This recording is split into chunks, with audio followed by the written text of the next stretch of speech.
ಈ ಒಂದು ಹೋರಾಟ ಯಶಸ್ವಿಯಾಗೋದಕ್ಕೆ ತಮ್ಮಂತಹ ಪೂಜ್ಯರ ಆಶೀರ್ವಾದ ಮತ್ತು ಬೆಂಬಲ ಕೂಡ ಇದೆ. ಇವತ್ತು ತಾವು ಏನನ್ನ ಬಯಸ್ತಿದ್ದೀರಿ? ಇವತ್ತು ಇನ್ನೂ ಕೂಡ ಎಚ್ ಕೆ ಪಾಟೀಲ್ ಅವರು ಧಾರವಾಡ ಬಿಟ್ಟಿಲ್ಲ. ಫಾರ್ ಯುವರ್ ಕೈಂಡ್ ಇನ್ಫಾರ್ಮೇಶನ್ ಏನ್ ಹೇಳ್ತೀರಿ?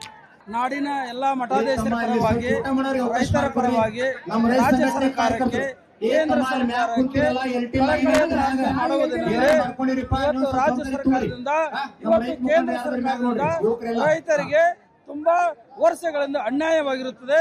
ನಾವೆಲ್ಲ ರಾಜ್ಯದ ಮಠಾಧೀಶರು ರೈತರ ಪರವಾಗಿ ಹೋರಾಟ ಮಾಡುತ್ತೇವೆ. ನಮಗೆ ಬೆಂಬಲ ಬಲ ಕೊಡಬೇಕು.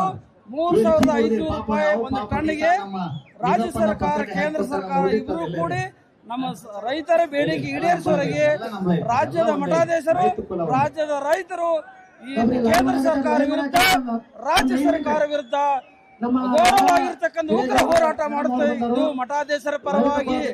ಇವತ್ತು ನಮಗೆ ರೈತರಿಗಾಗಿರ್ತಕ್ಕಂಥ ಅನ್ಯಾಯ, ರೈತರಿಗಾಗಿರ್ತಕ್ಕಂಥ ನೋವು.